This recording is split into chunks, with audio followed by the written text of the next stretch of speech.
Welcome back guys sa ating channel, ang Tutanlok. After na kabahan ako nung makalawa, ang pagkawala ni muntikang pagkawala ni Musay, napag-isipan ko na huwag na muna siya isama sa mga palipad ko. Kasi marami din kasi mga fancier na hindi ko naman pinipinpoint. Marami din kasi na pag nakita na naka-leg band na yan, maganda yung ibon, hindi naalpasan. Pero sa aking experience, talaga ang ibon na mawisyo, kahit maligaw yan, pilit uuwi. Pilit uuwi. Ang ating pag-iibon, sa tagal ko na rin nag-aalaga, ganun gagawin niya. Ito yung ibon natin, nagpapaulan pa, dalawa. Yung checkered si Toto, ito naman yung itim si Papap. Hindi mo siya inalpas. Bago pa siya mawala ng tuluyan.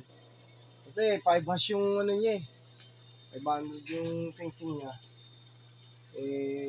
Nilambing ko lang yung kay Boss Fernan. Shoutout sa'yo, Boss Fernan. Congratulations ulit. Ilambing ko lang yung sing-sing na unti-untiin kong bayaran. 12 pieces. Kaya laking hinayang ko kung tuluyang nawala ito si Musay. Pero awa naman ni Papa G. Awa ni Papa G yun. Hindi naman nawala. Gaya ng ating pangarap. Sana makalaro tayo sa sa South. Sa South kasi gusto kong makalaro ulit. Kahit na disgrasya na yung pang norte natin, ganun talaga. Kahit pa paano, kompleto yung sing-sing natin na 12 na panlaro ngayong Tacloban sa Bermans. Kaya yun. Okay na rin. Kahit pa paano, nakabalik. Okay. Maaga pa siguro para ikulong ko sila, yung mga baby natin, maliliit. Pero kailangan ko rin gawin. Kasi, sila delikado talaga. Delikado sila sa kidnapper na daga.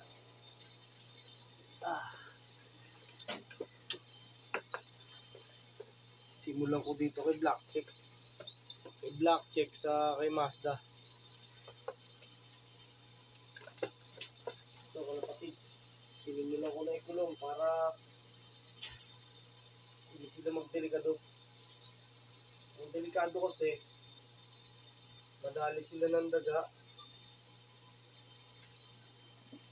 Matatapang pati yung mga daga pag gantong panahon, kalapatids. Ito si Donchik.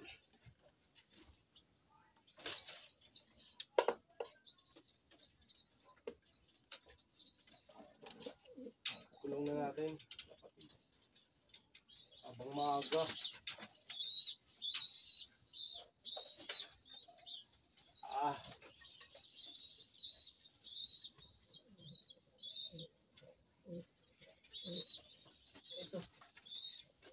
Itong ating ibon na si Cookie. Tingin ko to, babae. Kulong na rin natin. Kasi babalik si Daddy sa Daddy Tutan, babalik ako sa tindahan. Sumilip lang ako rito dito sa ating lock para mahuli yung ating mga baby. Ito malaki na. Silang dalawa, si Pido saka si Dida. Malaki na, kaya lang ayaw pa nila umakyat. Mahilig sila sa baba. Kaya unahan ko na sila ng kulong bago pa sila tuluyang makidnap ng mga daga. Mahirap na kasi naulan ngayon, yung mga lungga ng mga daga, ang tendency, basa lahat. Kaya magmamigrate sila. Pupunta sila sa mga upland, medyo mataas na lugar. Ito ng Tagaytay Inn, di ba? Kung medyo nakita nilang dry tong area natin, dito sila mamamahay, may pagkain pa sila. May buffet pa sila. Ang mga kalapati natin. Hindi naman tayo papayag noon. Kasi nga, namuhunan tayo malaki. Sing-sing, 5 hash. Patoka, 50 pesos minimum. Ilang kilo siya everyday. Inakain nila, kinukonsume nila. Hindi man tayo nagreklamo kasi nga, nandito tayo sa larangan na to. Pero, syempre, pag-iingat pa rin ang kailangan, number 1. Gaya niyan, naka-safety na sila. Safety na yung lugar nila. Sinafety ko sila. Ayan. Naka-safety na sila. Kung sakali magutuman sila, tomorrow na lang babawi. Ayan sila. Safety na. Ito si Cute. Meron na siyang itlog. Ayan. Ay! Nakakatuwa naman. Dalawa na. Ayan. Kalapatids. Ang ating mga ibon. Ito naman. Tingnan natin kung ilang itlog nyo. Sablon. Stitch. Uy, mayroon na rin silang dalawang itlog.